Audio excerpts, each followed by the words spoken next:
Welcome, ladies and gentlemen, to the General's Quarters. Please be seated. Today we'll be talking about Star Wars and Marauder's Battle of Endor. Actually, it's downsized its first Batrep, and it will also be my first tactic review for my own personal side. I won't be talking about Ben's, just from my end. So, please sit back and get ready to enjoy the Battle of Endor and to go over my tactics with me. And don't forget, please leave your comments below if you see a tactic that you were wondering about, maybe how to improve and such.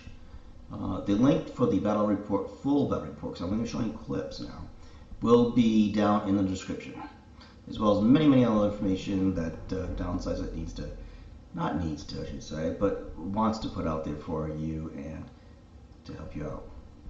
So, with that said, let us go over a deployment now. Now here you can see that the deployment was pre-done by what was made up, I should say, the scenario was created by Ben.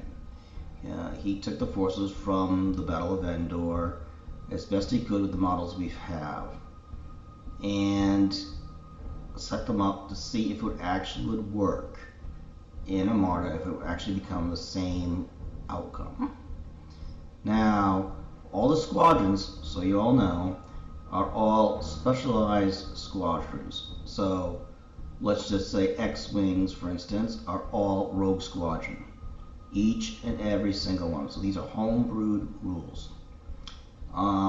Except for Wedge or any other named character. Okay, there's no doubles of them, and if they are named, they will be out there, and they will not be like Rogue Squadron. It will be Wedge, for instance. So, as you can see, when he's going over all the initial deployment for the scene from Battle of Endor, and we're just going over a few things. He's talking about basically what I just said, about the name squads and such. He's going over his side. As you can see, he's got wonderful Star Destroyer here. He's pointing out how many Black Squadron right here. And he's explaining to everybody about the Black Squadron and how many he has and why he has them over there. This is actually a really good fun battle, by the way, folks. Very hard. Not sure really hard for Ben, but it's hard for me. So, let's just take a look at the deployment. Again, if you want to hear about all the wonderful stuff that he has here in his side, on his side and on my side, please check out the full battle report link down below. Now, he's just going to do a little finishing up thing here. Here, we'll just finish what it looks like on my side for a quick moment, so you get better angles on both sides. Oh, I'm just going back down to he's going to the assault carrier. The one thing I did notice, and I was again a fault on, it was nobody's fault really, but Tarnfar is on the assault carrier. She really needed to be on the drunken party bus, as we all know and love. But hey, we all learn somewhere, right? So that's where I learned to put her on the drunken party bus, and she was pretty well over there, much better. So just gonna go through all that stuff right here, and then I'm gonna show one final thing of what our initial deployment looks like. Okay, let's see. Yes, I have Lendo. There's Wedge right up there. Yeah. I don't think Dudge is in this one, I believe. No, Dudge is not in this one. Dudge, sorry. But anyway, so that is us, and as you will see in a second, the final, from my view, of what the deployment looks like on this side. That SSD looks so beautiful. That's so beautiful. It's a beautiful ship. Okay. Now, so that was the initial deployment. So here, as you can see, this is round 2, by the way. Round 1 was just a bunch of moving around and such. There's, not much. I took some engineering tokens on basically most of my ships here. We're of round 2, I'm sorry. Now I reveal a concentrate fire dial for my CR90. Unless I'm jumping ahead of myself. No, I'm not. Okay, good. It's for my CR90. Now the problem with this, and I didn't realize this until now, was that you're only allowed to have one. Well, I should say, I didn't realize I did this until now. Is that you're only allowed to have one token per one ship. So what I did was I had to get rid of my engineering token, and that could and could not hurt me in the future. At this point, we're not going to go over what did and did not happen. We're just going to go over just the tactics themselves. I should have kept the engineering one, to be honest, because I was out of range for me to fire even. Because you fire first, then you move.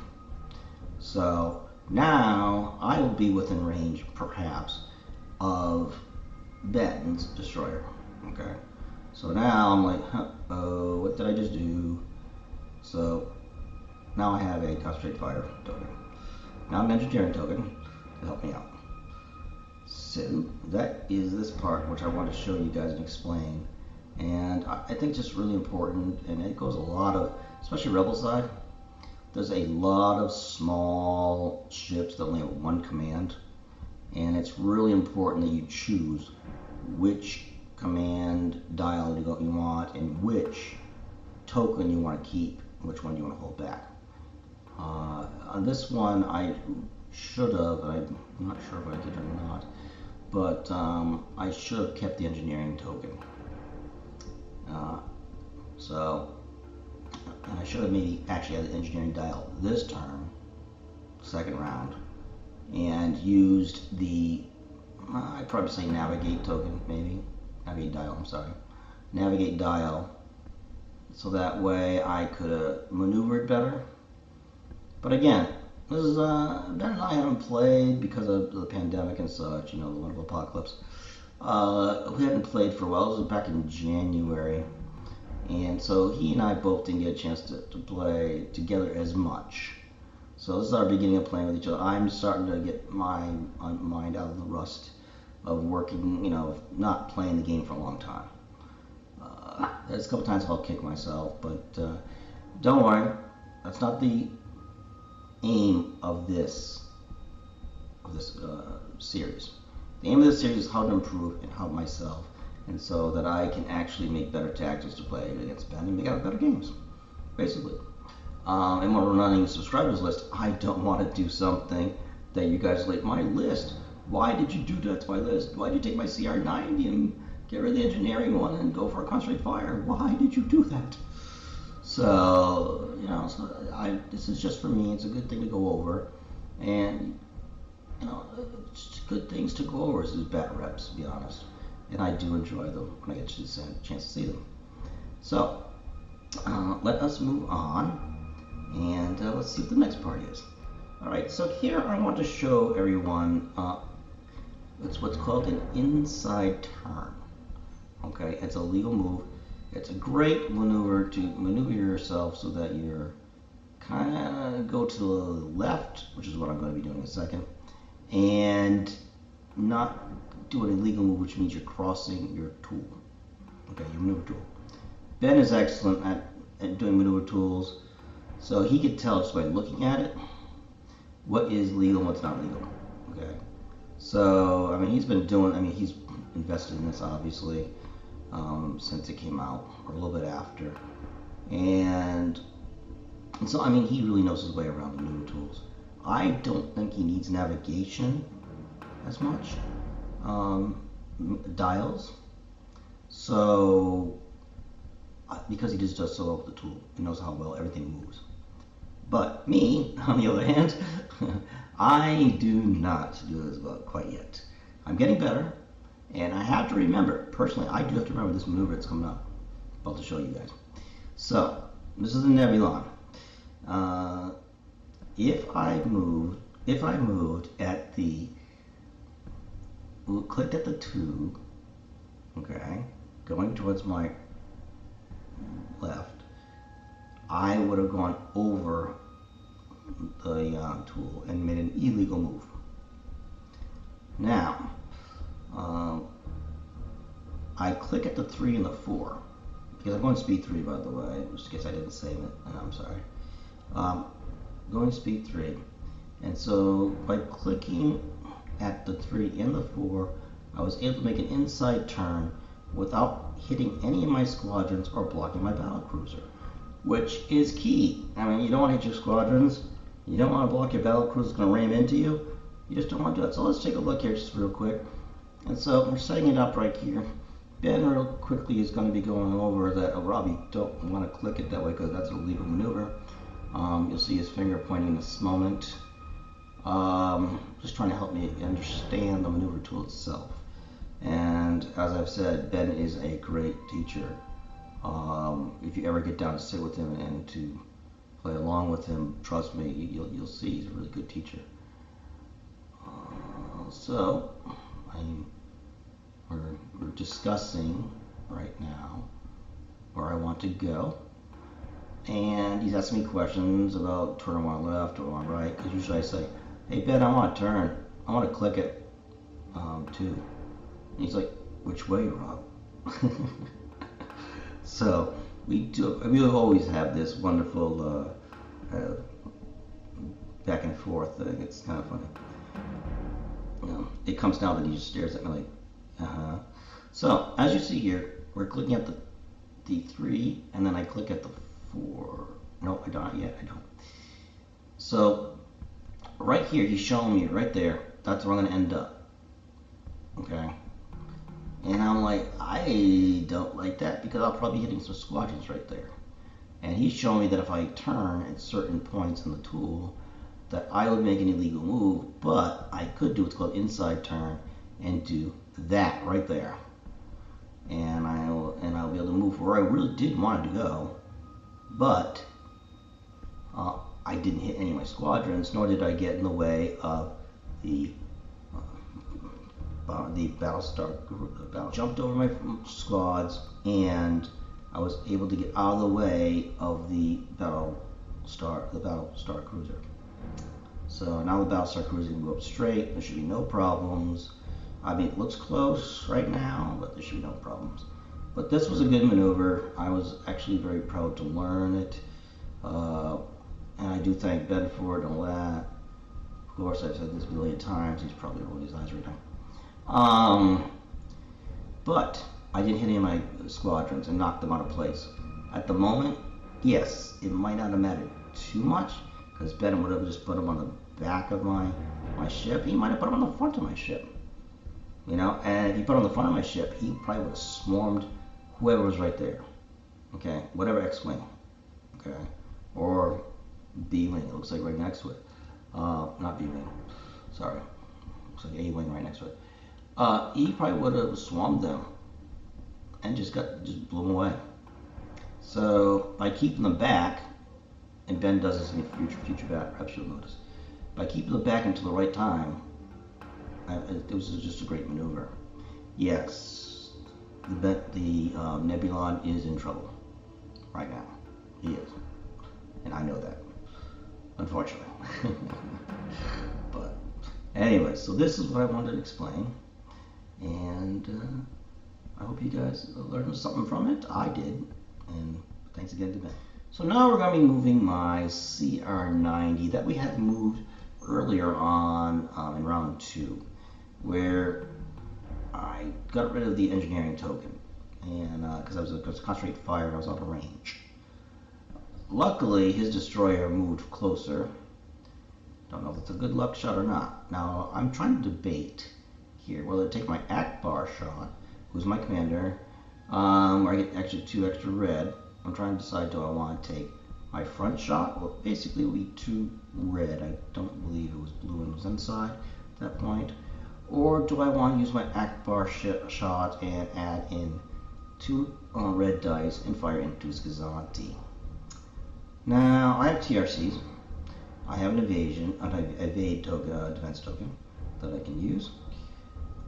And I decide to shoot at the Gazanti, which we'll see in 1 second. Again, this is our first video, so then I have not gotten all the wonderful measurement tools put out there so you guys can see the exact lines and who we're firing and whatnot. And especially when this is quiet, it makes it a lot more difficult. But that is the only way I could do it without them talking over me. And there's my shot. So there's my, I did 3 damage to the Gazanti. Okay, not bad. I mean, for a side shot, I think that was doubles, 2 doubles. But here's the problem. He's just gonna flip it over and scatter. That's it. And I'm like, wow, that's it. I mean, I added in a die, of course, and we'll see here in a second, and it came out, so it does come up to 4, so I could have done 5. But, so that would have been a pretty hard shot against a ship that size. Unfortunately, he just flips it over and scatters. It's like, no big deal. Alright, thanks. I mean, my battle cruiser could have gone after it and made him stun it, maybe. But, no. No. So my question to you guys is, would this shot been better? Well, remember, it's a CR90A now, for those who are looking. Would it have been better to shoot the destroyer? Or should I have shot Gazanti? Now remember, my battle cruiser is coming up. So battle cruiser is going to go against its destroyer. And my MC30 right here on the screen, you can see in front of you. So, should I? That's a question for you guys. I just want your opinions, because I'm not quite sure myself. So, should I have shot the Gazanti as I did? I'll decide Akbar shot, because I mean it's Akbar. You don't want to waste that. Or should I have shot out to red and maybe a blue? I can't quite see the distance right here, but and to soften up the destroyer. So please let me know down in your comments below. Alright? Alright, thank you very much. Alright, now ladies and gentlemen, we're going to move that Nebulon, the one with the great maneuver earlier. Yeah, so he has taken some damage, okay? And this SSD came in and blam, shot him. He now has blind gunners as a damage cause, causing accuracies not to count. My initial gut feeling was shoot to destroyer, okay? At the bottom of the screen, right down there where he's pointing the laser right now. But I second guessed myself. Again, it happens, we'll get to that in a minute. I second guessed myself and shot the SSD with full shields. So, you'll see that in a second. Yep, there we go, looking at the angles like that. Like, oh yeah, well, I do have Akbar. Yeah, I do need to soften that body up. Yeah, because how am I going to get this thing down, right? So, he's measuring out there. It looks like I'm out of blue range, but I get some red. And so, I will now have a concentrate fire dial, by the way. And let me just pause it here for a quick second here before we continue. I have a concentrate fire dial. Now, with this dial, I've decided that, looks like I have 3 red. So that Nebulon has 3 red. With that concentrate dial, I would have, if I shot out of my arc, I would have 2 dice normally, okay, my side arc. And then I would have 1 more red and 1 more blue. And then I would add in another red die. Of course, that's just me. I already know I'm going to do that. And that would equal 5 dice. Sounds like a really good shot. I mean, a lot of dice coming in. On SSD, you can start, I'm making some shields down. Let the battle cruisers come in. So, that's not too bad. But, the Nebulon could have softened up the destroyer now. Who has less shields than a Nebulon, of course. Who does not have Palpatine on there, by the way, guys. Yes, it was Palpatine on the SSD. Wasn't that lucky me? And if you summoned up the destroyer for the battle cruiser, he would have gotten 5 dice. He would have gotten 4 dice, I'm sorry, on the SSD, and 5 dice on the destroyer. Destroyer with less shields, less hull than a SSD. But, and then of course, then the MC30s and the battle cruiser would have taken that down, and he would, my initial plan was to have the MC30s and to get around there to take out an Interdictor, and that would have been a Pyrrhic victory for the rebel side, because we're being trapped right now. The other thing is that the victory to win for the rebels, like a major win, would be to take down SSD. Now all I do is get down to 8 health. This is a 1200 point game, guys. So he's using the big ones. He's using Executor. I think it's 33 health. So I get down to 8. Then I can send in an A-wing, do a bombing run, and if I get a crit, I would have won, just like you see in the Battle of Endor. That was the homebrew rules that we were using. Instead, I will take a shot and I hit his SSD.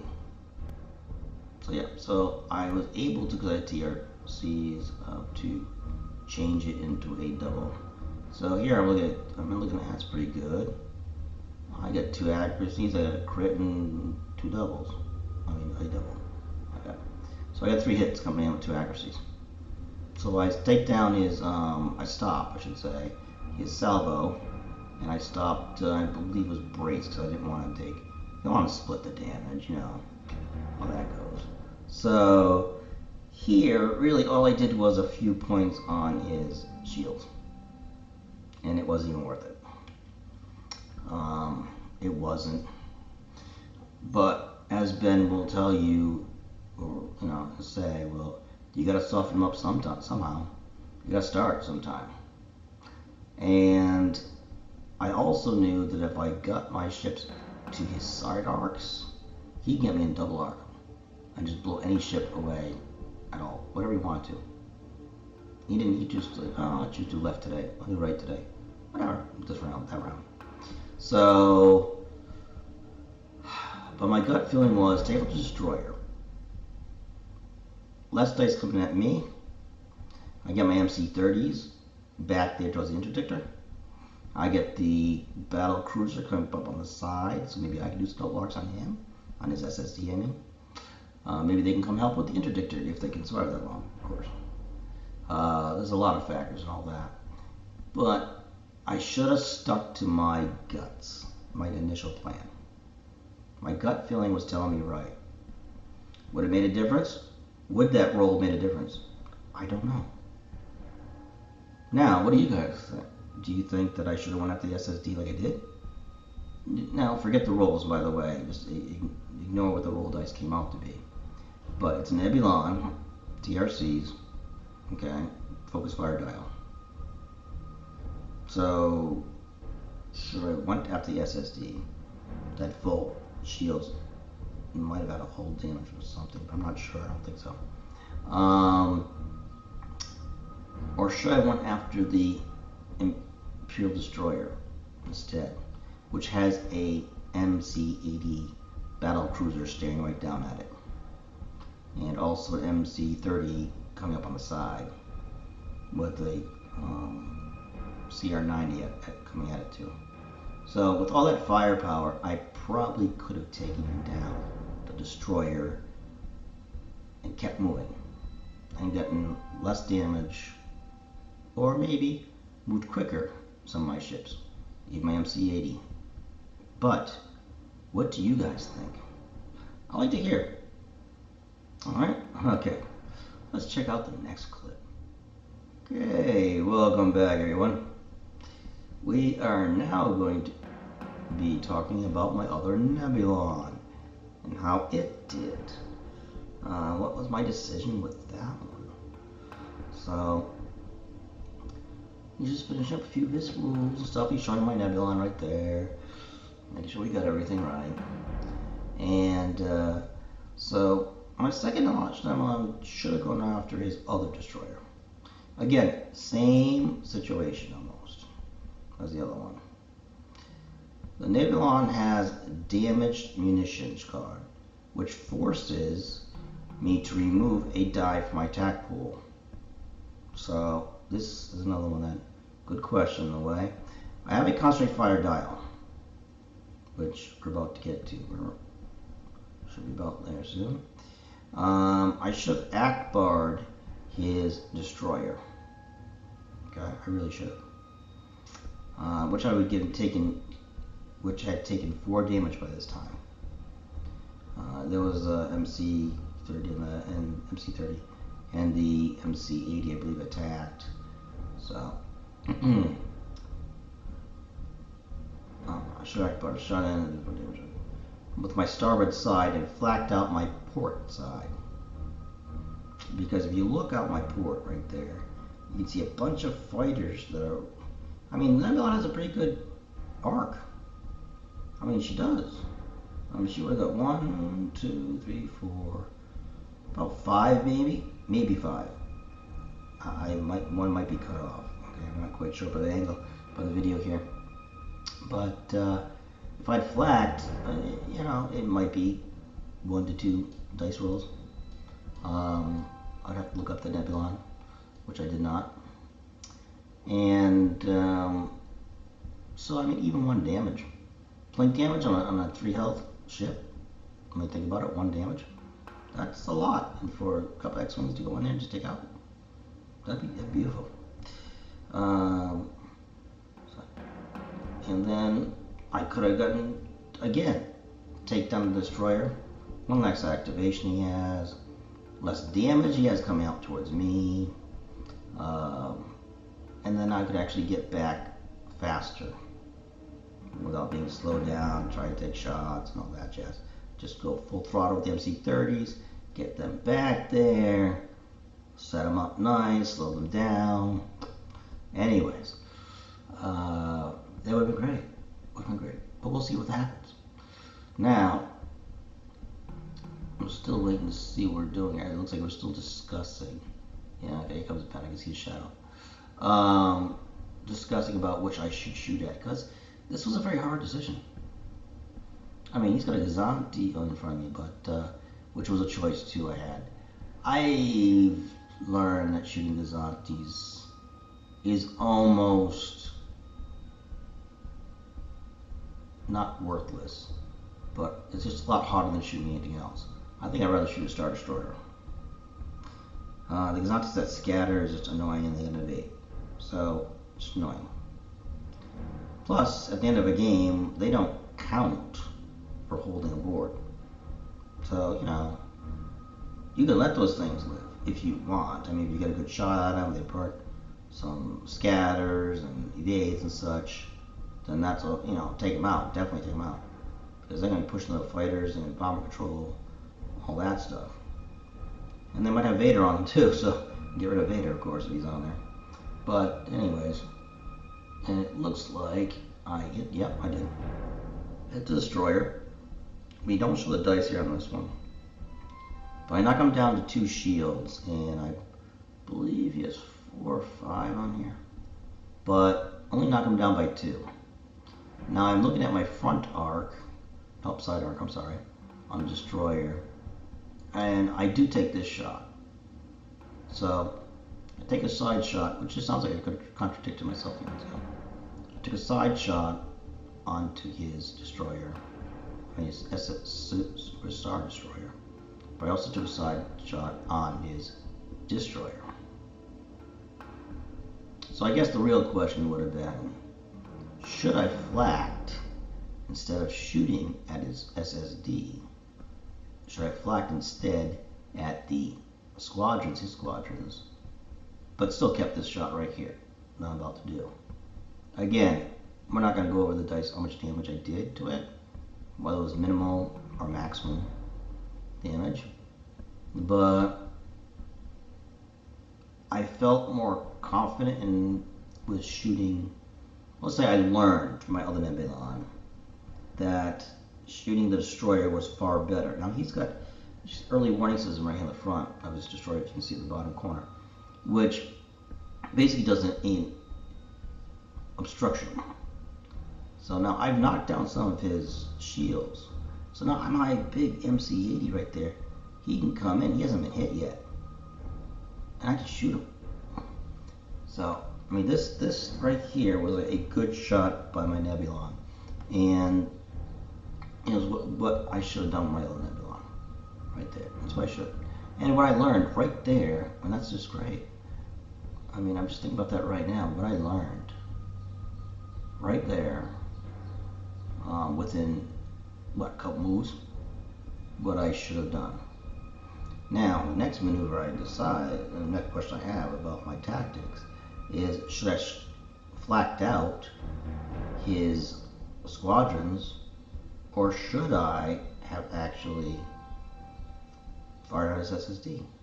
Now you can see his SSD is down to 2 shields on that front side arc. Now, little spoiler alert, he boosts him up with no problem. And not only that does he boost him up like that, but he fixes a few other things. He has enough engineering points left over. Yeah, yes. So that's why shooting an SSD with a Nebulon, luckily he had Akbar, but with a Nebulon it's just not as effective in my eyes if he's got a destroyer or squadrons sitting around there, which you can flak out and do a lot of more damage. Or you can hit that destroyer, like I said, set up the MC80, let that MC80 go in with his full blast. You got an MC30 on the side of it. You know, I mean, talk about concentrate fire, guys. Concentrate fire. So, not focus, not well, you want to focus your fire, I should say. Concentrate fire is the dial. Focus fire is where you aim all your weapons at one target. And it's one thing I learned long ago, and it looks like I remembered right here, the Nebulon, to do that with the destroyer. I really wish I'd done that with the other one. I really do. So, let us see what happens in my next part, where I would like to show you guys, talk to you guys more about it. Okay, ladies and gentlemen, now we're moving up to round 4. I know, we're jumping around like a lot. Well, round 4 gets to be a little bit hefty here. We're going back to the Nebulon. It has a squadron dial, by the way. And I sent in, we'll see in a few minutes, making sure we are, the video is moving here. Yes, it is, okay. And I'm trying to decide what I'm going to do with it. What am I going to do with this squadron? I can only do one. Or is it 2? One of the other. But anyways, so it's 2. So I'm trying to decide which 2 I'm going to send in. And I eventually do decide to send in a B-Wing. And that's in the B-Wing after, let's see he gets there. We have to move him over a moment. But, you know, I'm deciding, I got A-Wings over here, got X-Wings, and here we go. So we're after a B-Wing at the destroyer. So this side, I'm actually concentrating well. On this side, I'm concentrating my fire on him. So I'm setting the B-Wing right there, as you see, and we're flying forward the fastest speed B-Wings do. They go face speeds do, woohoo! Boy, neck-breaking speed, right? Alright, TIE Fighter guys are really jealous, I'm sure. So, comes up here, let's roll some dice. Unfortunately, it's got that early warning system. I could not make it to the side, unfortunately. And I roll a blank. But luckily, I get a reroll, so I good damage. Alright, good. So, with that, I give him his 5th damage. So now I'm like, okay, that worked out pretty well. I can't get the other B-Wing in there. I can't get him in there. So I decided to send in the Y-Wing. So the Y-Wing gets in there, and I'm like, okay, come on, you can do it, man. Oh, see, there's the B-wing right there. We're trying to get it. Maybe I could have, but I decided to send in the Y-wing anyways. So I like Y-wings, just so you all know. They're actually my favorite squadron. It sounds weird, I'm sure, to most people, but and I really do wish they had that. What do you call it? The ion turrets they had in the movies. Deactivated. It'd be really kind of cool. So I am over here going up to again after the front zone. Again, I could have made it to the side, but his shields are down a little bit further. And I roll crit, which is always a good thing for my attack. Because remember, he's got that early warning system. He's gonna roll and die. So now he's deciding what to spend. Well, what he does is he spends his redirect. Now, by spending his redirect, let me just make sure I got this right. Now we're going on my Nebulon next here. He gets to spend it, so now it's just orange flipped over. You know, not big, but he spent it, and my MC80 has not gone yet. So remember that. So now we got the it's Nebulon here, and he's going to make his shot. It's a round 4, this is not the same round that we just saw. It is a little confusing at times, I know. But, so I'm taking my shot here, and he's going to be rolled off screen, I believe, here. Yeah, I think he just hit his own ship by rolling. Which, that happens. We'll call it space turbulence. I hit it. I took off some shields and stuff, which is great. I'm glad about that. Now, here's the thing now. Again, same thing with the other, last time we saw this Nebulon, same last Nebulon. I think I should have flagged instead of shooting at his SSD again. I don't know. I thought I really need to get these shields down.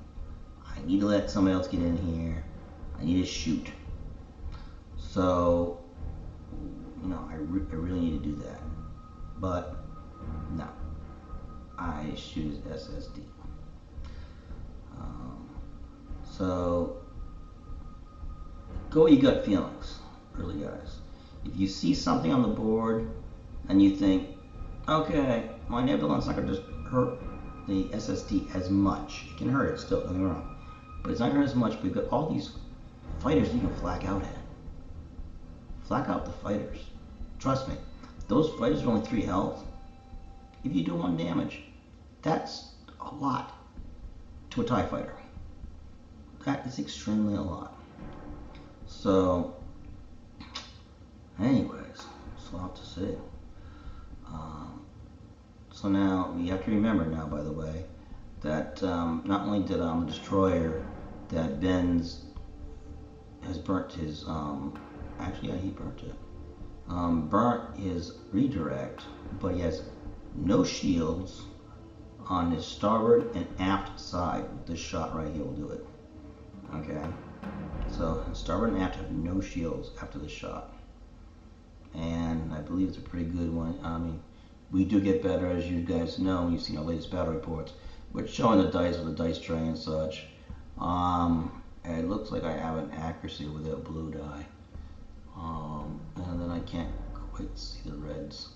I think I'm re-rolling. I'm setting one, so I must have my TRCs. I'm setting my TRC. So I'm basically, it did a good amount of damage. I mean, I know that Nebulon, he did good against a destroyer, and that's who he should have been shooting at. He should have been, because as we can see right now, you can see Ben's hand right there. He's moving his shields. He's got nothing on the side and nothing on the back. So his aft and starboard side shields are down, and he burnt his redirect. So I'm working on it, and I was a clear shot, if I remember right, to the side, because there's no, it's a clear shot. And then I got to move now. So the maneuvering, I thought I was going to end up smacking into his gun Asante, which to me, not a big deal. I only have 1 health left, if I remember right. But it would have done a damage to him. Alright, ladies and gentlemen. And now we can look at this MC80 battle cruiser. And what we're going to do now is we're going to flip that dial, and that dial I believe is a concentrate fire dial. And we're checking things. Oh, here comes the dice. Maybe a little checking. Oh, so what I'm doing here is I moved a blue die to do it for his early warning system, and I learned now I have learned that it should have been a red die, because I should keep the blue die for what you call them, accuracies, but I also remove another one in a second, I believe, for a reroll. This is embarrassing to me, because what I know now, I guess I should say, is embarrassing. Back then it wasn't. Back then, only a couple months ago. So that's quite funny. But we shall see what I do. I have leading shots. So I think I know. I think you know where it's going to go, guys. I think you know what's going to happen next. So yeah, I was just waiting in here. So I'm like, I need to stop something else. I need to, because I can stop one of them, and I take away the blue damage, because I'm going to use leading shots to reroll one red die, and what do I get? One damage. Basically the same difference. So, well, maybe yes was a good idea. Maybe no. I'm going with no, because I don't think it was a great idea. Now, remember that I have home one's ability, and that's to change one to an accuracy. And he was within range. So I could have changed that blank to an accuracy. Now, I'm firing at the SSD. So I kind of committed myself here to, because I started with both Nebulons, to shoot at his SSD. And we're just getting some, making sure everything's within arc and all that wonderful jazz. The MC80 Battle Cruiser, I don't like their side arcs, especially for hack bars. I mean, ain't that good, I guess. But my front arc, as you see, only 2 dice. I had to remove one for obstruction, and then I had to spend a token because Palpatine again is on there. I think I knocked down maybe 1 shield, and I'm like, okay. Now I could have done against his. I could have done a shot against his destroyer there and tried to do a little more damage on it. But or I could Xanti. I'm sorry, I shot first at the destroyer. I could have done this Xanti. Now again, yes, we know what the rolls are going to be, but at that point I didn't, and it would have been 3 dice. It would have been 1 blue, 2 red, and there's a chance I could stop the scatter with home 1 especially. Home 1 was like, okay, let's just change that to an accuracy and let the other damage go through. You could evade 1, make me re-roll, because he's gonna make me re-roll red. That's a tricky. So that's one thing he has to think about. Or I could have flagged at the fighters. And these got bombers right there. They're 5 health. I got 1 down to 4. I can't quite see the other ones, but I could have flacked out and did a little extra damage, because like I said, every little bit damage counts. Yes, I know, every little bit damage counts against the SSD. And the SSD at this point, after MC80 fires, has no shields on that front side arc. But again, the SSD is one bugger. I mean, she's got the die, she's not the commander, but she has the engineering to repair. The Interdictor, which we really haven't seen much yet of, has Taskmaster print on it with engineering, and I believe with shield projections. So he was able to. Oh, what? I took a damage. Oh, what? My shields are down. Nah. Hey, Grin, wanna fix that? Nice, man. And then, just kind of shrug it off. Especially when you have 33 health. You can shrug off one damage, no problem. A couple shields, you're not worried about it. You got 4 engineering, easily. Plus you got dials, and plus well, I don't think he had a dial for that, but he had a token for it at least. So, yeah, he had no problem with. He's like, yeah, go ahead, shoot me, I don't care. Alright, go ahead, shoot me, I'm a big guy. Palpatine's aboard too. Spend one of your defense tokens. Do it. Come on, please, please, please, please, please.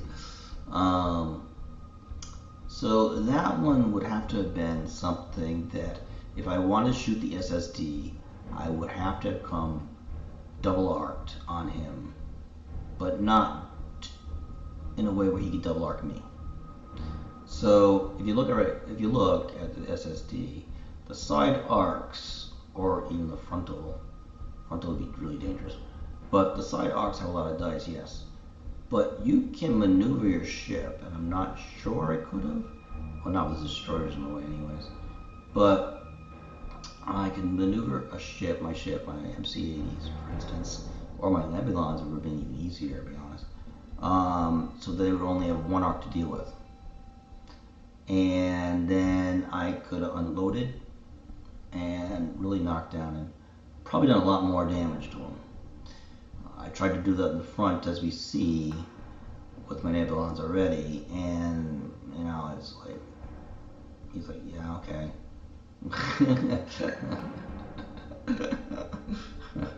He's like, it's an SSD. It's built for this. This is the reason. It's built to be a big cannon. It's not maneuverable. He has Piet on it, but it's not as maneuverable as most ships. It basically is normal pattern is a straight line. It can't turn really well unless you have navigate tokens and you have Piet or JJ or somebody like that can help you turn. So yeah, getting to a side arc would be a lot easier. And right now after my MC80 moves, it's presenting its rear to his side arc and to the front side arc. It sounds really weird saying it that way, but sure Ben has a better way to call it. He probably puts a note up here, hopefully. And then his rear side arc can get me in the side or the front, depending. And don't forget his destroyer is still up, and his destroyer can get me too from the side, I believe.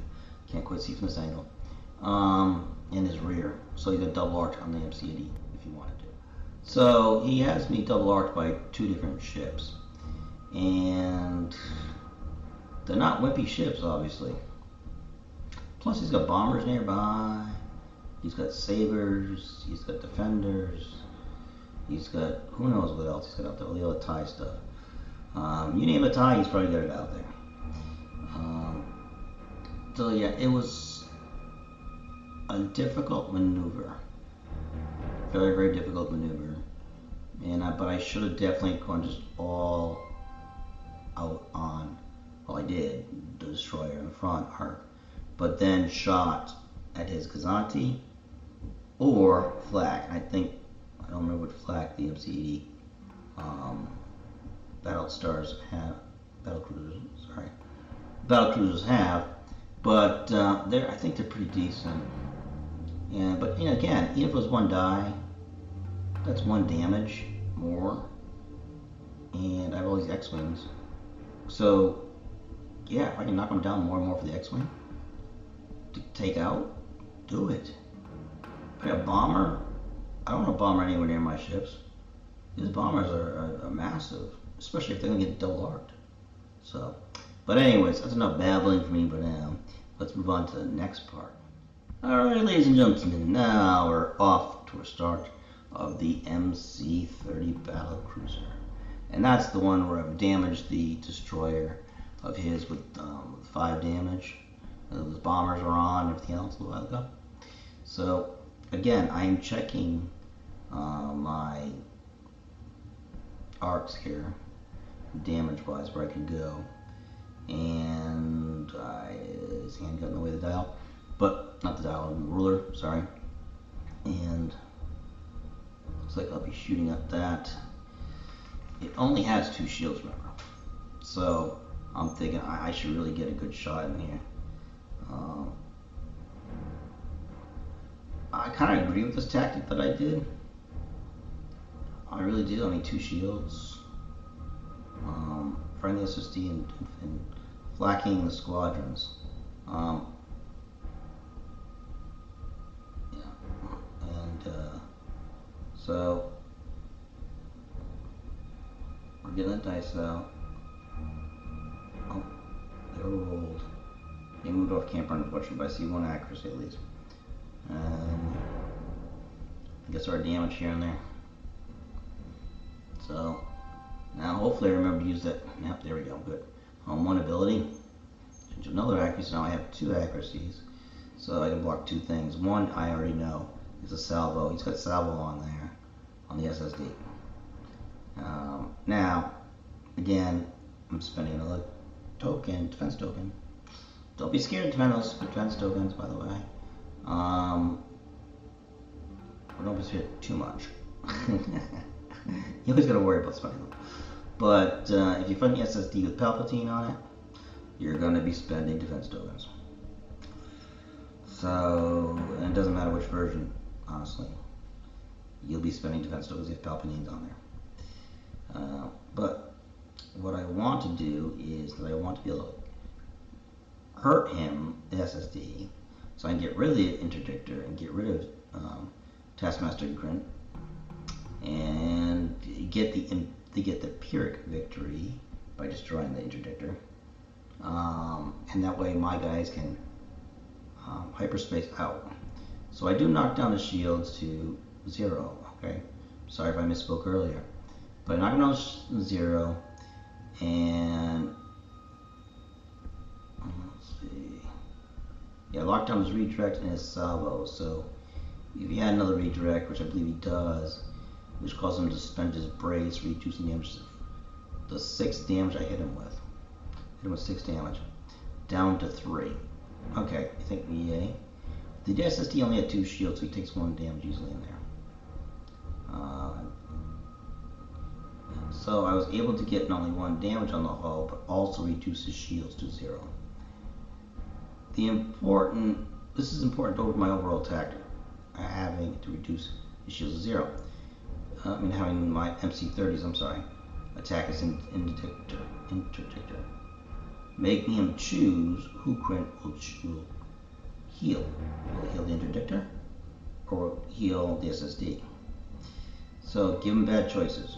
Make him choose something. Always give your opponent difficult choices.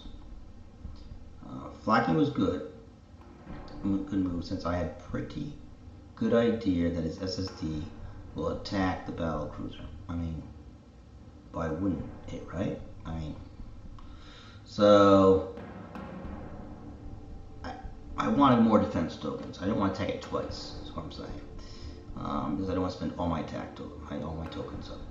Defense is up. Sorry about that. Now, what is your opinion of that? Should I have taken my side arc and fired? I'm doing, I think, 1 or maybe. They only do one damage to 1 person. But should I have taken my side arc and shot him? Looks like it would have been a obscured shot through his Gazanti. Because so it would have reduced 1 more die. Yeah, that would have been problematic. But again, he has no shields there. 2 red die going in there, they could have gone hot. And if 1 did roll blank, I could turn to an accuracy to make sure there's no salvo come back at me. I mean, you don't want the MC80 to take any more damage than it has to. So, you know, I don't know. So is flagging good or is flagging bad? Is the question. So answer down below. Let me know what you think. I know that's going to be hard to see all the upgrades I have and all that jazz. But I'm pretty sure, I'm pretty sure by the looks of it, even looking at the beginning of the video when we showed deployment, that Ben did a really good job of taking, you know, a video of what I have in there. So if you want, just flip back to the beginning of this, the beginning of this video and take a look if you want and look really in depth if you want to. But I think flacking was a great idea because I got a lot of X-Wings out there, and if after I got Lando and A-Wings, I mean, you know, I got ships out there that can do damage.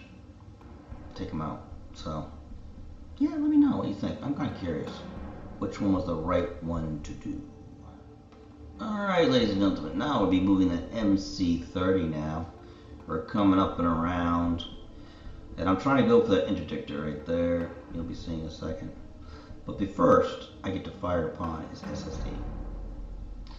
Now, I'm trying to take out his remaining... I did take out his other destroyer. With my MC80 before this. Didn't show it for some reason. I didn't show that clip. But anyways. I'm trying to take it out. It's the only destroyer left besides the SSD, of course, which is huge. And I'm going to show the side using Akbar's ability. That's 2 red, plus Akbar's is 4 red, and I do not remember. I probably did a concentrate fire on this one, so I'll probably be adding in one, but we shall see in a moment. I'm trying. Look, there's 2 shields on the aft. Can't quite see what's on the side. I got an A-wing up there, but I probably did a bombing run in there just to help out a little bit. I was trying to get the A-wing back there for the SSD. So let's see what happens here. Let's see. Okay, I took down. He's got 1 shield in the aft and 1 on the. I don't know where he's going to start, but I can't quite see it. But so that was that. Now on that one, this is. I'm trying to take it out again, as I said before, but I'm out of range of home 1, so I couldn't accuracy anything. I couldn't change a die to an accuracy. Unfortunately, you cannot see the dice, and sorry about that, guys. We do rectify that problem. You'll be able to see the dice from now on. I did cause Ben to burn and redirect and lower his shields again in this one, like I did in the last one. And I'm trying to, because I'm going to MC30 moves again, it's probably going to get into his aft. That was a destroyer. So I was trying to get it down, and I got down to 1 shield remaining. Not too bad, really, because I got 1 more shot. Now he's going to have to say, okay, where do I take the shields from? Now he could take it from the port side. I mean, what's on this port? A couple fighters that are locked down. The Nebulon's dead by this time. Both Nebulon's dead. Both CR90s are dead, for that matter. So, yeah, both of them. Just making sure. So then, what does he have to worry about? That destroyer wasn't to worry about. Unless I get those bombers right there. But he's locking down, I believe, the 2 Y-wings, and he might be locking down the B-wing. So he isn't really much to worry about. So he could take him off his port shields. But we'll have to see. But I am now getting my MC30s into the pure victory area, which was my tactic from the very beginning, because I knew taking down the SSD was just that was very imposing to me at that time. It still is. I'm not gonna lie to you. But taking it down would have been very, very difficult. Plus, we get 2 Star Destroyers shooting at you. You had a mess of TIE fighters out there. I mean, like I said, just about everything he had, TIE fighters. And so, I mean, that's a lot of damage incoming. If I can take out the 2 destroyers, oh, wow, that'd be awesome, right? Because, I mean, that's 2 boatloads of dice not hitting me. So, we'll have to see how everything works out. So, yeah, he could take it off his port shield, is what I was trying to say, and not really have to worry about much. I mean, yes, he has Home 1 coming in still. Home 1 has not come into the picture yet. So we'll have to see what Home 1 does. If Home 1 survives, that is. Because remember, she can only move 2.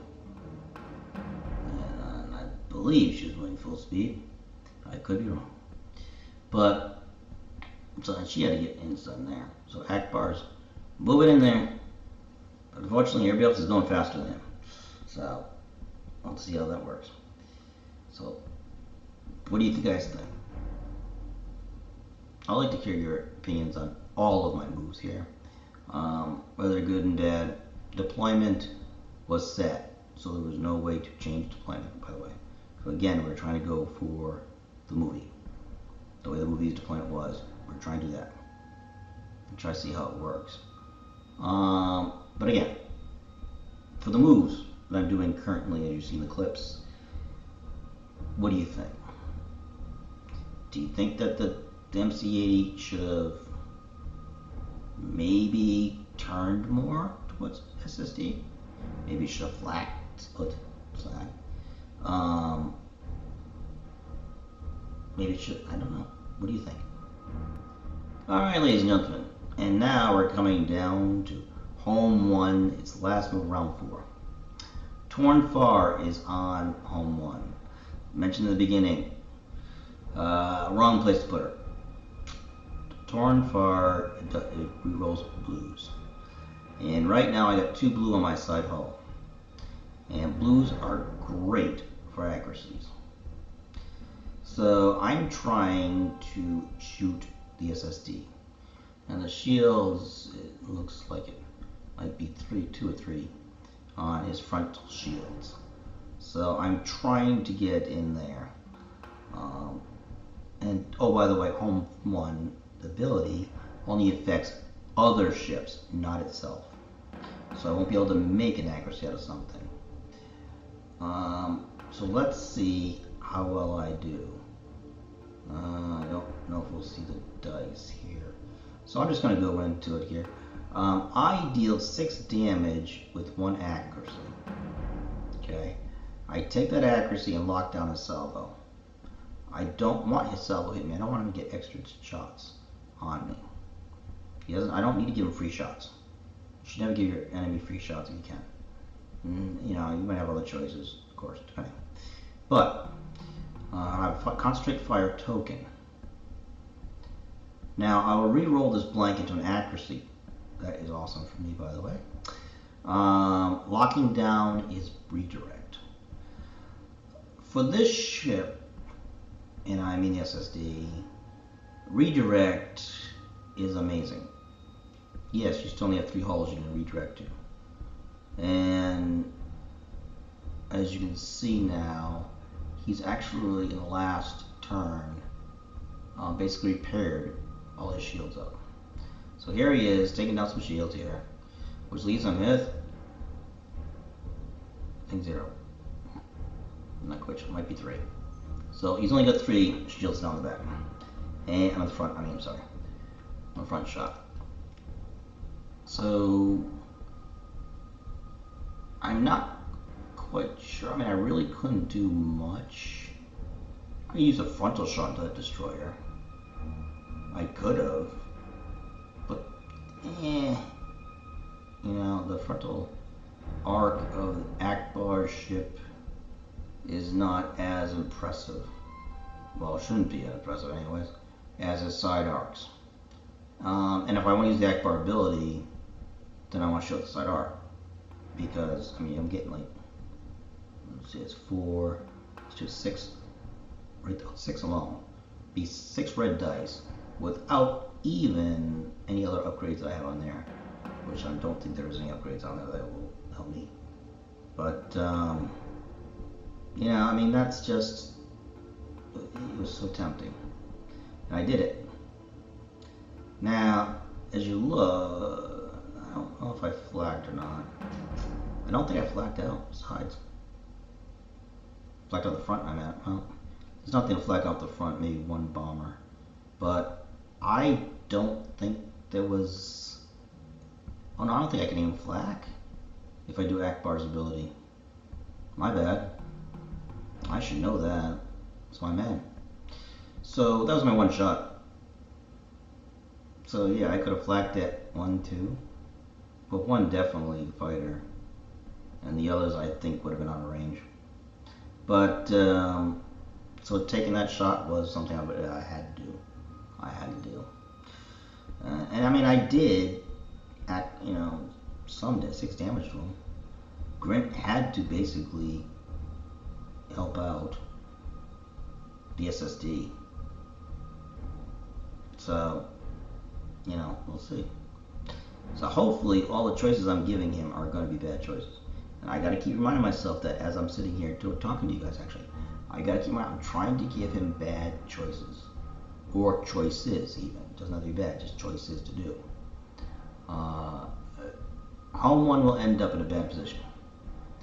Home 1's going to end up between, where I was talking about earlier about MC80, which was blown off the board quite not soon after it moved over there, between its destroyer and the SSD. Home 1 is now in the frontal arc when after it moves over, and might actually be in the side arc, actually front and side, as well as to destroy its front arc. So this is extremely bad for Home 1. Very, very, very bad. In fact, I think it's his last round that you see Home 1. Which is not good for the MC30s, by the way, who are coming around on the Interdictor. They're right about there, they're just about there. And I got that other MC80 Star Cruiser still up. I mean, it's getting close to the back of the SSD. Come close to the Interdictor though. And the Interdictor's no slouch. Alright? I mean, she's got some hefty stuff she's got on her too. So, you gotta respect that. Plus the combination of both of them, yeah, that's a very respectable amount of damage coming in. So, this is interesting. I don't know what I would have done differently. I think I would have taken Home 1. Yeah, this is difficult. From the beginning, I think I turned in too quickly. Normally I turn out too much, and then Home 1 doesn't get a chance. But I think I should have made it so Home 1 should have turned out in the beginning, and so it's coming down one of the sides. But all I know, well, don't know what he would do. I think he would send all his fighters and bombers over there. His bombers definitely over there. I know he'd send his bombers over there.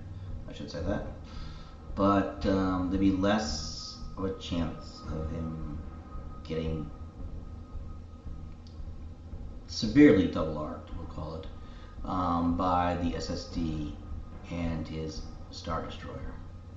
So, well, he won't get a double arc by a Star Destroyer, but he would probably be within close range of the Star Destroyer.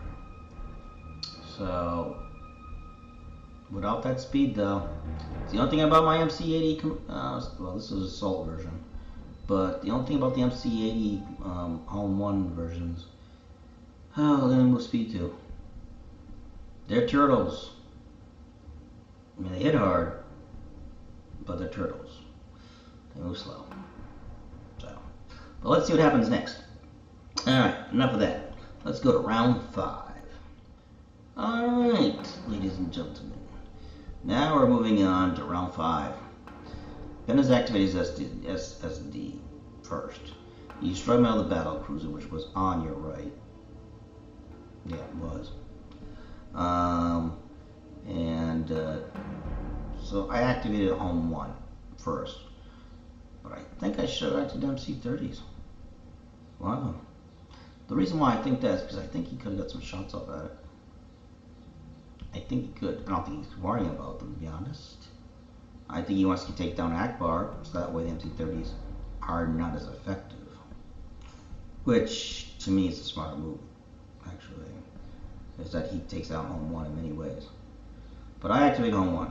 So here's my dice roll over here. And we're looking at it. I can't change my dice. I got 1 accuracy.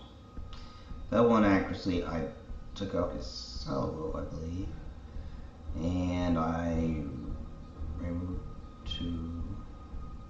I didn't quite see why I did that, but okay. So I did some damage to him. Let's see, 1, 2, 3, 4, 5, 6, 7 damage. That's a pretty hefty amount.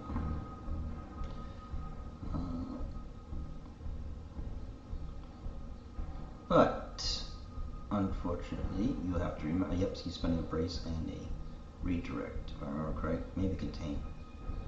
He might spend a contain. So he's just gonna reduce his damage here. I did some good damage with him. Kind of happy here about the home 1 actually doing a hefty amount to him. And I did to a side port, which actually did. Okay, no, he's recharged.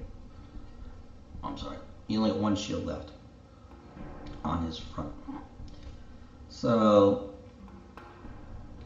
I don't know. If I did not activate home 1, he would take him out easily, and that's no brainer. Anybody else would. Anybody would. I mean, you got Akbar on there. You want to take him out, right? So yeah, you kill him. So, and here's where Akbar decides to move. I think I'm moving, it looks like 1. See in a second, yeah, moving 1.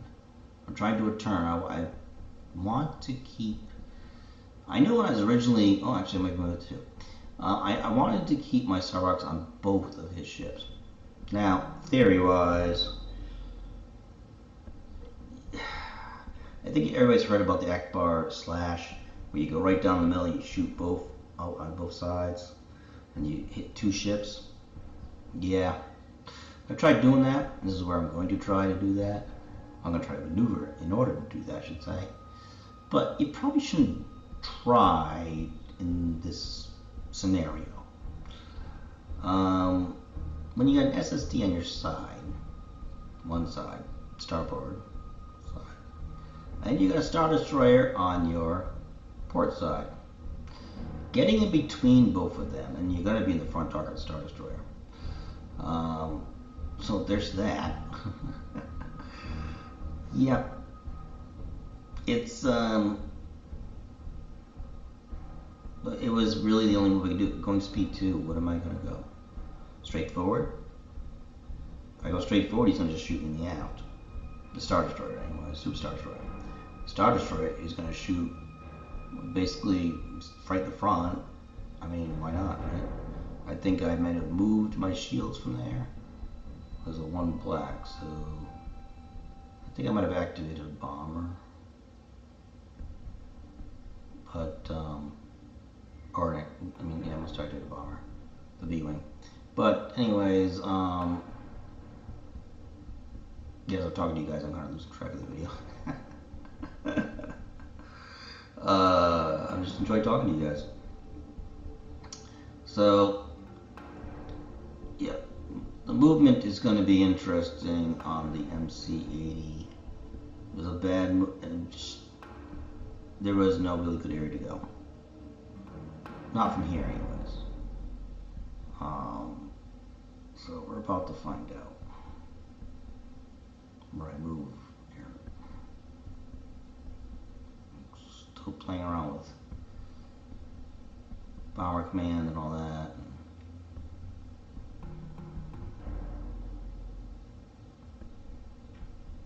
I think the Y-Wing, no, Y-Wing couldn't do that. But, yeah, here we go with the maneuver, here we go. So this is the part that I'm worried about. Now, yes, I'm going to hit an A-Wing, probably. No, I'm not going to hit the A-Wing, good. I slowed down to 1, probably not hit the A-Wing, and hit his Gazanti for some reason. I don't know why I would think that. But anyways, so, that was the round. Now this is the round, basically, that Right after that, Akbar gets slaughtered, just for the kind way to put it. The SSD and the Star Destroyer basically make fish food. Sorry, Akbar. Sorry, I had to say it. Sorry, man. So, but anyways, you know, he repairs 2 damage, no problem. And he kills off one of my GR75s. So, again, good thing Torn was not, in a way, because Akbar's ship, she's on Akbar's ship, and that gets destroyed. So they all go down together. And maybe that's why Torn doesn't go on MC80s anymore. Maybe she doesn't want to pilot with Akbar. So I'm not going on his ship. No, fine. Alright, so if you think of anything that I maybe should have differently, maybe I should have skipped the Akbar shot and shot into this wounded destroyer over here, let me know. I mean, I would have got 2 shots out. I just want to get the extra Akbar dice. Could have shot one at him and one at the SSD. The one at the, don't forget the one at the Star Destroyer has an early warning systems up in front. No shields though, if you notice. Or maybe I should have flaked on the front. I mean, what do you guys think? Let me know. I'm interested. I need to learn from you guys, dude. You guys have such a wealth of knowledge that you teach Ben and I a lot. I mean, your subscribers listen to you just so much. So I am interested in your thoughts, and this is the reason why this series has started. It's not just for me to talk about me. No, it's not. It's for all of us to discuss the tactic or the tactics used. Ben will comment on his own.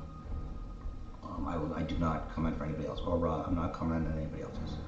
I do not feel comfortable enough to do that. So, moving on, let's get us to the next part of this show. My MC30 now has arrived within the firing arc of the Interdictor. And I have a concentrate fire dial. So, I also have a navigation token, by the way. Okay, so here's the dice, get thrown down.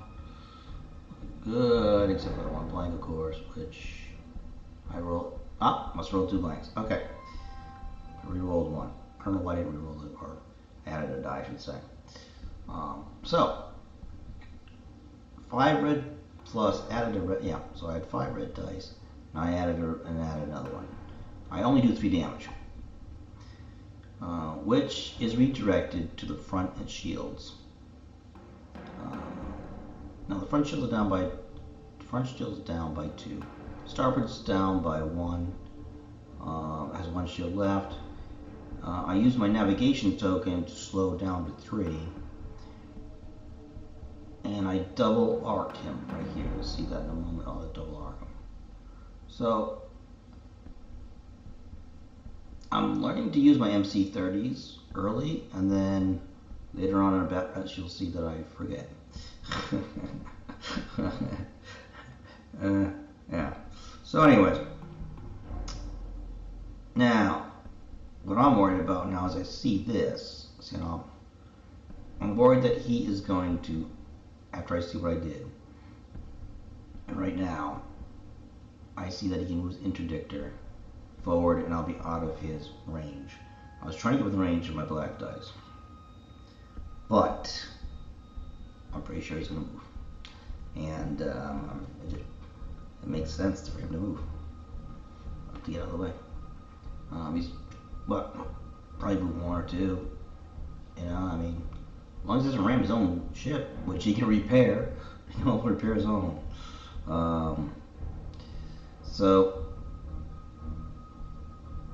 But when he does activate, he hits my MC30, locking both redirects. So there it is. Yeah. And I evade a blue hit into a crit. Of course. It's my dice, man. I'm telling you, it really is. It's my dice. So, Ben's second shot does 3 damage, with 2 of them being crits. That was pretty good. I could have evaded the die. I could have. I would have chosen the blue crit for an accuracy, but I chose not to evade. I'm not sure why I chose not to evade. I don't think these guys had TRCs or anything that works with evade. Maybe I was worried that his SSD could reach me. I don't know his rear arm on the SSD. So I don't know why I didn't spend that evade to see if I... I couldn't spend... What am I talking about? That was bad. I just did a number 1 rule, and Ben's been telling me all my time. You cannot spend the same token, defense token, in the same defense phase. Can't. I can't spend 2 evades. I already evaded, so I got 1 evade. So I don't know. Now maybe this one of them was a blue, but I can't evade twice. But anyways, that's how that shot went down. Now you see my MC30. You see my other MC30 coming around the corner too, though. So not out of the woods yet. We're not done here. So Akbar is still up currently. So you never know. You never know what Akbar. Never know. Plus, you know, as long as he stays alive, he's giving them 2 reds out of the side shot, side arcs. So those MC30s, they're looking, they're thirsty. They're drooling. They're like, oh yeah, give us some Interdictor. So let's see what happens next. All right. Now here comes the other MC30 moving in. Let's see how he does. He's the one that took out a destroyer. Back on the other side. Roll. Well, so you got an accuracy there. Crit, hit, crit. Not bad. I'll give him 6 damage, 2 being crits. Ben's gonna see what Ben does. I believe. Oh, I'm already gonna die. I must have concentrate fire. My bad. I just counted. So I said 2 being crits. I see 3 crits. Did I re-roll? Or am I not seeing correctly? Anyways, I did 6 damage to him, and I'm just waiting to make sure. Yep. But anyways, Ben burns his redirect. He has to at this point. Taking 1 damage on the hull. Now this MC30 does not have a navigate token, so it has to go at speed, which was going to speed 4. So now I got to figure out where am I going to put this guy. So I don't want to smash into the other MC30. I mean, the other MC30 just took a lot of damage. So if you look here at the beginning, when I do it, where it could almost, I was just out of range. Now, the best part of this part right here, which is really, really, really close to what the Irish Mad Cat, what the Irish Mad Cat was trying to show me back when we did the build with him, was that to make the MC30s crisscross each other. I think that's the best way to put it. And I gave myself enough room, luckily, here. And I say luckily because I could have blocked the other one, made obscured one from the other. I could have. Now it's going to depend on who I choose to move first. It really is. Because I got to get one all the way to the other. Again, I'm probably going to stay at red range by the looks of it. I'm probably not going to get close enough to shoot black. Now, if I was a gladiator, that'd be totally different. But It's MC30 though. Well, it has more dice, but can't you shoot twice? Or at least a demo gladiator. But so the crisscross is actually very interesting because I guess I kind of thought of it, but didn't realize it until I was talking with James, Irish Mad Cat, and he was teaching me and talking to me about, we're building that list to go against Ben and his Thrawn, which was not that long ago actually, maybe a month at most. But I wanted to go take a look at it. Take a look at the link down below. It's actually a really good battle, and you get to see also Irish Mad Cat's video building a list with me, and that link I'm sure will be down below too. But the MC30s are nice ships. I do like them a lot, and the point is to crisscross them where they're close enough to get their black dice in. So they're concentrating on one hull, or two hulls for that matter if you double arc somehow. With Akbar it's a little more difficult to double arc something because, well, Akbar only wants to shield the sides. But normally, let's say Akbar wasn't in this fleet, somebody else was, I would have tried to double arc. Well, I do. I can get him double arc right now. And that actually probably be more dangerous to him.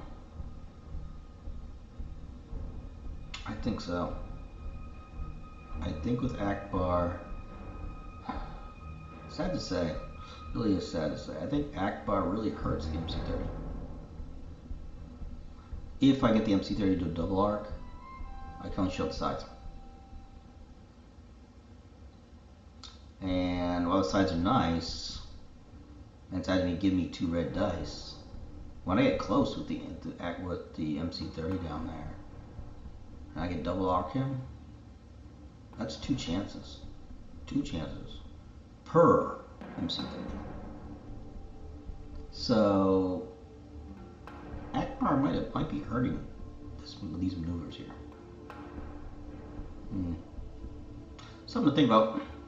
Something I'll have to go over, and that's why we're in the general's quarters. And to talk about these things, maybe Akbar, maybe moving the crisscross like this isn't. Sorry. Maybe moving crisscross like this isn't. Or getting double arc. How about that? Let's just say trying for double arcs is not ideal for MC30s with Akbar.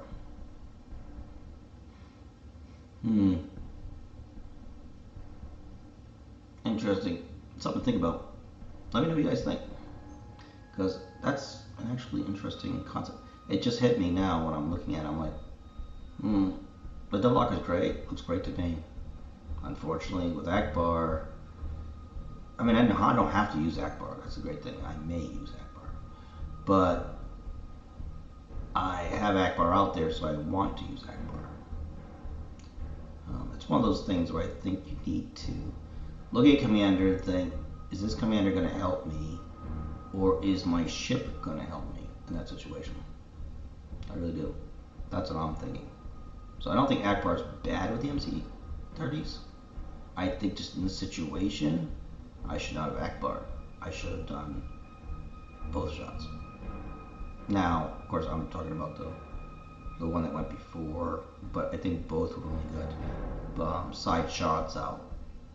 But I'm looking currently after they moved, and the Interdictor moved, as you see, right underneath the SSD. Right now, the first one, MC30 that I moved, actually has a double arc if he goes first before the Interdictor. Now, that's tough because Akbar is in a tough spot, as we saw last time. And so, do I want to move Akbar first and shoot something? I mean, probably the SD, this is just the destroyer, but or I can try to do some damage, and hopefully a good crit comes in that will really, really matter to the SSD. Not that you can't repair that crit, of course, but but anyways, let's just focus on the MC30 part right now. So I think it'd be situational. You don't always have to use Akbar. It says may in the card. So think about that when you're using a ship. Maybe you don't have to use your commander. Unless the commander says you have to, of course. So like in Akbar, it says may. You don't have to show your side arcs. So double arc this upcoming turn, if you're turn 6 by the way, coming up, the last turn, I could have got a double arc. And so I probably, in January, I probably would have still used Akbar's 2 dice. But now, I think I would have not used his 2 dice. And just Akbar'd him and, not Akbar'd him, my bad. Just shot him out with both sides into his rear. I think that's what I did, if he didn't go first. So, I mean, he's got 3 ships to choose from. I mean, a destroyer, I think the destroyer is hurt. I'm trying to see over there. I think he's got quite a few cards. So he's damaged. But then you got the SSD. Is he really worried about the SSD? Probably not. But does he want Akbar to get out of the SSD's range? Again, probably not. So you probably want to think down Akbar's going to get, I don't get more dice and everything else, and it takes away home 1. Not that home 1's going to get any close enough right now, but does affect. I mean, you take out the other person's commander, especially like an Akbar commander, for instance. It's a fleet wide.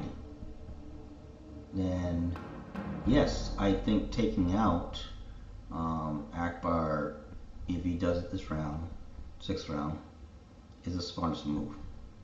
The Interdictor, well, yes, we can give somewhat of a victory. He's got Taskmaster Grant. It's a good engineering ship. I'm sure he's got other engineering, you know,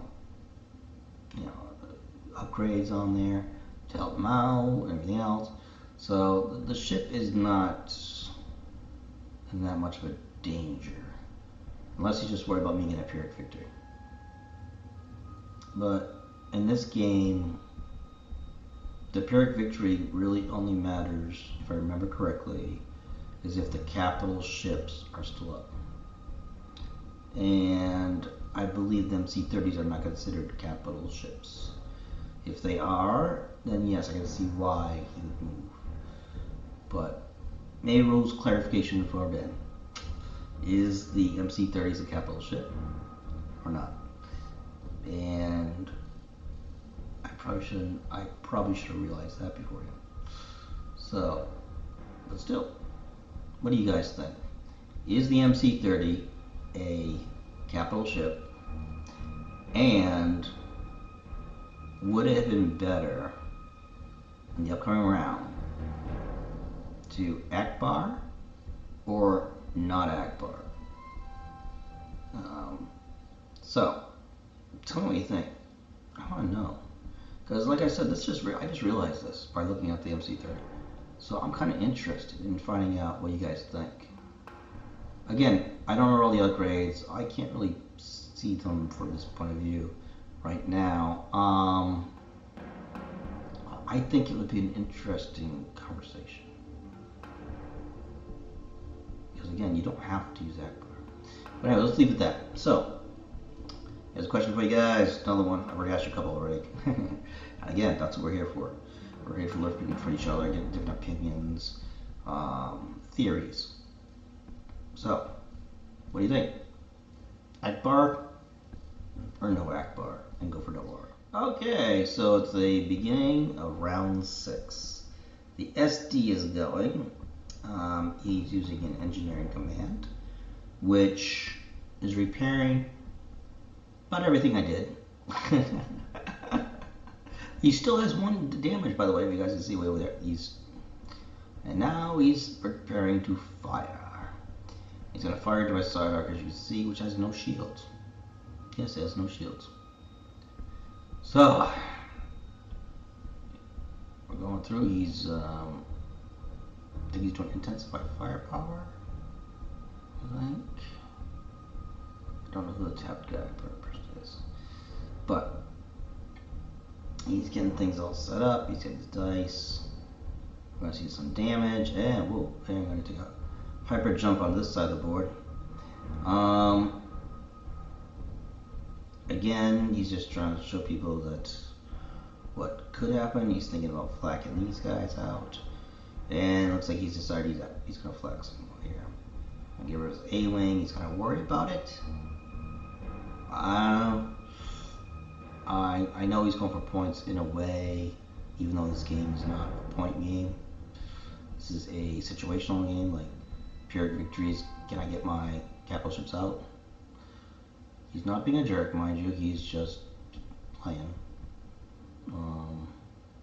And he got only an accuracy, so he gets to reroll again.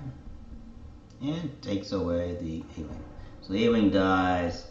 A few A-wings die and an X-wing die. Oh, I'm sorry, the A-wing only has one health though. My bad. That's what I get for jumping ahead of my own conclusions. So we're gonna see him flag a few bit, but in a second we're gonna get to the really big part here, which all right. So the SD sends a bomber in for a run. Does some plink damage here. I do not believe he's within range of bomber command. I believe they're on the Xantis that are forward. So deal a little plink damage.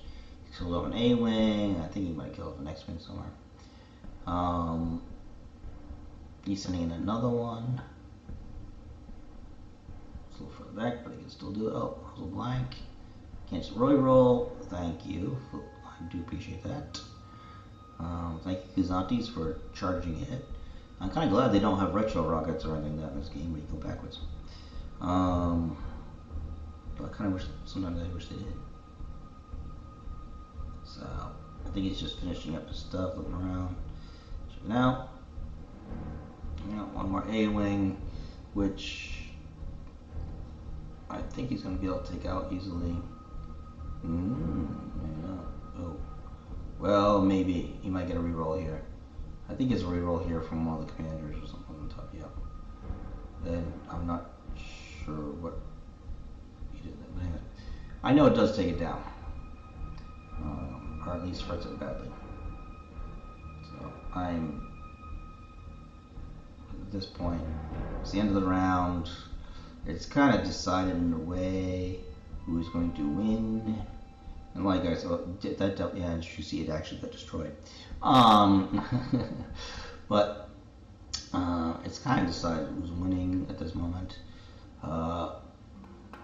Ben and I are stubborn. We like to continue to see if there's anything, any string of luck that might come out. Especially at dice games, there's a lot of luck in them. And sometimes other players can pull out things that you would have never thought of. So, yeah. So we're both just trying. I think it's almost 7 o'clock at night at this point, and we started around noon, maybe 10:30, something like that. It was a long game, very long game. But it was a good game. It was our first Batrep, and wow, look what he just did to home one. Oops. Okay. So I mean, he is locked down everything. Yeah, he's gonna re-roll that one because he didn't need to. He only needed 2 to lock down things. Yeah, okay, but he's gonna intensify firepower. I bet you watch. Because he's pointing at that blank die, and every time he does that, no, he's gonna re-roll. Okay, thought there was intensify fire there for a minute. No. Excuse me. Excuse me. So I got my damage cards, but remember, he's not done yet. Oh, look at that, guys. I mean, that's some serious. I mean, yeah, he's got 2 blanks there. Oh no. But I think he's got more than enough right there alone without rolling 2 blanks to destroy home 1. And again, this is another reason why. This is another reason why you don't take Akbar down, or any ship down, which matter, right between the SSD and an SD. He didn't have to use the SD. In fact, if you think about it, I mean, he just didn't have to. The SSD just said, that arc and that arc, thank you, boom, goodbye. So Akbar is in the retirement home. Well, he comes back a few more times, better his head. But now it comes up to, what do I do? How am I going to pull this off? Well, it looks like he had a third shot.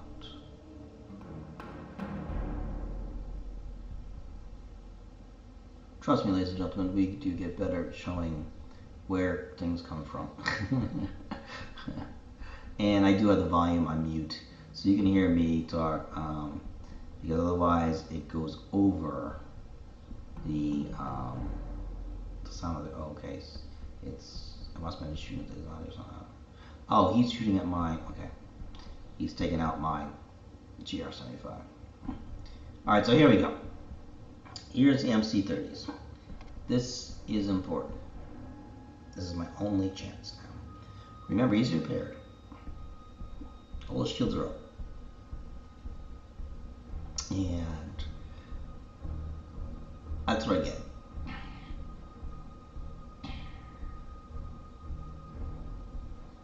I got straight fire. So I did another red. Yeah. I mean, it's good, don't get me wrong. I mean, that's 4 or 5 points of damage right there. But I really need those black dice closer. I did. And then, he, of course, oh no, he took them all on his shields. I'm sure he redirected to another one. Maybe not. I'm flacking out at the fighters, the bombers, which, see, this is why I was talking about maybe I should have done the, not done the Akbar shot, but done the both shots. Though I would only got one red for the front of the, so I guess this does answer the question of whether using Akbar's side or front shot arcs would have been better. And then he fired upon me, and I took damage there. But I think Akbar was a smarter move, because with only one red die in the front, there'd be 3 red die there. I don't know. No, it wouldn't give me 3 die. What am I talking about? Just give me 1 die plus the side arc, which is 3 red. I believe so. Or I can do 5 red.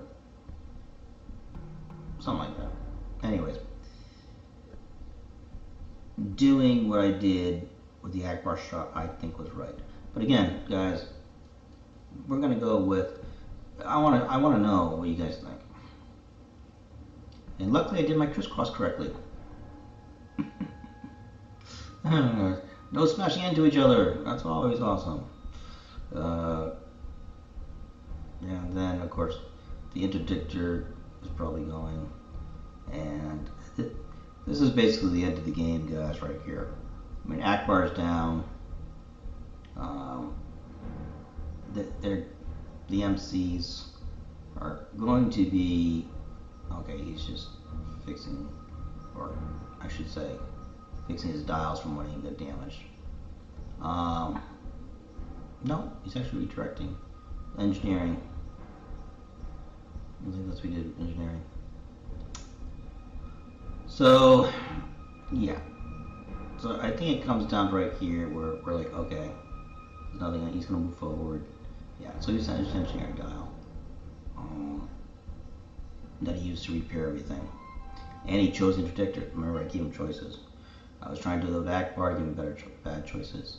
And now he's way out of range. So my MC30 most likely cannot even attack him. It's going to be taking 1 red die away. Well, it's only 2 red die on the side. Oh, yeah. 2 red die on the side, my bad. So, I'm gonna get 1 shot with 1 die. No, 3 red dice. But, which is something, but this is a pot shot. I gotta take out 1. My accuracy something. I don't think it even mattered, to be honest, because he's gonna take it on shield. Oh, I had focus fire, so I had another accuracy, of course. So I probably shield and brace. I probably put down. So he just takes it on the shield, but he's like, so what? It's 1 damage. I don't care. Not putting words in Ben's mouth, but.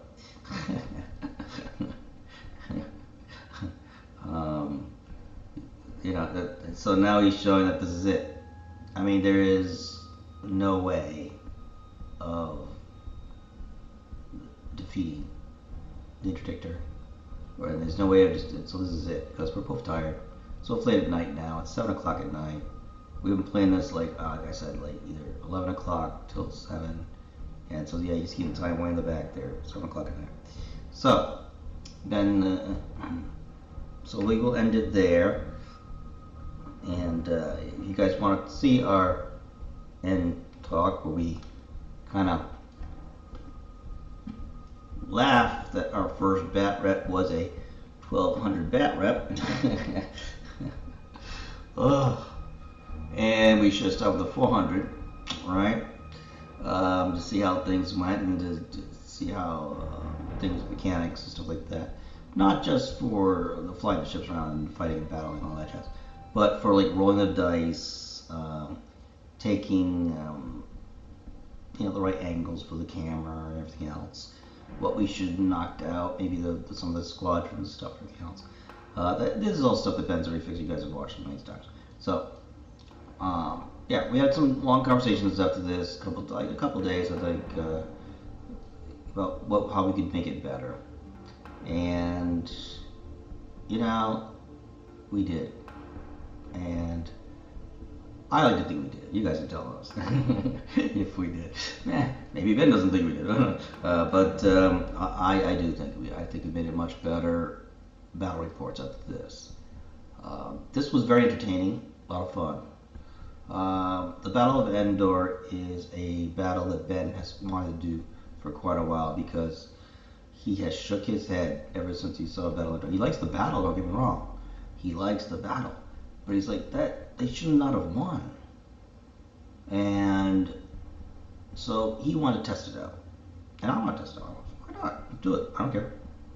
Like I tell you guys, Ben can bring the wildest things against me. Double Anis, the SDs of Palpatina, that you just see right now, and all that stuff. And most people, you know, might not like that. Might not want that coming up to their table. They might think, oh, Ben's a jerk or something, or whatever they do think. You know how people can think things like that, and you might ruin friendships and all that because you think Ben just come in to steamroll you. No, Ben's not doing that. You know, and I know that, and Ben knows that too. Well, he knows that I know, anyways. And I don't take it like that. No, I enjoy playing a game with Ben. It's a tough game, but that's why I enjoy it. I don't want a game where I'm sitting there going, yawn, yeah, okay, easily destroyed, dead. So, we have a good group of friends that are very, very good at tactical games. And playing with them all the time is a lot of fun. A lot of fun. You'll see quite a few of them coming up. Banshee, I'm not sure if Banshee's out yet or not. Being Buster and his fleet going against me, while Ben is actually just doing taping. Actually, I think Ben had an easy day. You kick back and relax and laugh at us. But you know, he had a good time. No, Ben had a good time. But you know, it's Buster is a very good player, and like me, he's a little rusty. I mean, Ben plays 2 games a week easily. if you go see his family, which is only not that far away, but he's playing with his brother Zach. I'm sorry, his stepbrother Zach. Yeah, cargo hold. We know who you know. If he's down there playing with them, he's going to get 3 games in probably a week. So he's got a lot of practice. And Ben has a very good memory. I mean, anytime we get a good new game, Ben goes over it, and if we have any questions here, he knows it off the top of his head. And nobody has to question Ben. And he's not doing it to be unfair or anything else. He just has a very good memory. And that has a lot to do with a lot of things he does, a lot of the hobbies he has and stuff like that. But maybe that's another AMA. What other hobbies does he have that might make his memory a very strong memory? So he remembers things. So he reads. But anyways, this is, like we said, this is our first battle report. And this is my first going over the battle report and only what I did. I can imagine if I went through this whole entire thing. Oh my gosh, guys, this is so much. But so I think it's apropos that I do our first battle report. That was probably the longest one we ever did. So, but anyway, let's end this now before I go on forever, because I can. You watch our AMAs, there we go. And Ben can tell you. I mean, he and I both chase rabbits. That could be dangerous, both of us together. But no, tell us what you think. What do you want to see out of this series? Do you want to see something different? Do you want me to go over the whole entire battle? Which, again, I told you I'm not really comfortable going over somebody else's moves. So, if you want us to go over a move or something like that, maybe you want to learn more about navigation, maneuvering, concentrate fire, when to, token ship CR90, for instance. In the beginning, maybe you want us to talk about more about that.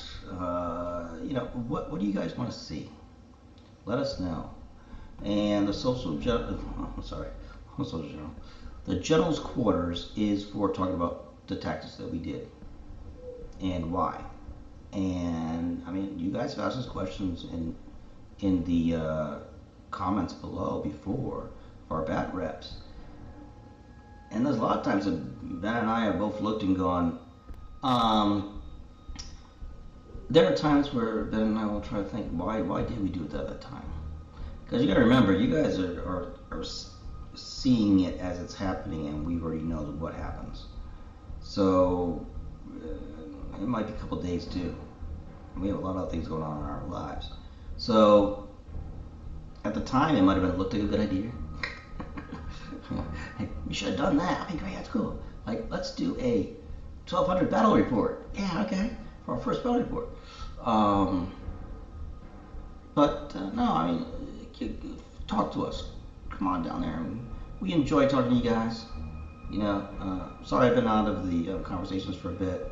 I've been working on this, trying to get the good feel for what I want to do. I've been talking with Ben back and forth. We had to get the EMA come out and the 2 unboxings, and Banshee came. I mean, there was a whole weekend of videos that Ben and I did. I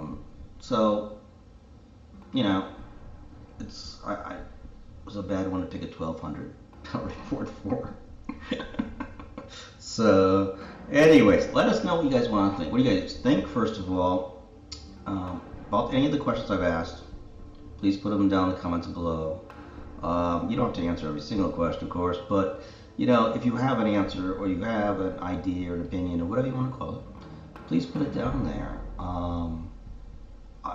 I know Ben and I both would be intrigued to see what you guys do. We're always intrigued to see the questions, the comments that you guys bring in. You guys are huge to this channel. I don't think Ben and I can say that any more than we've already done many, many times.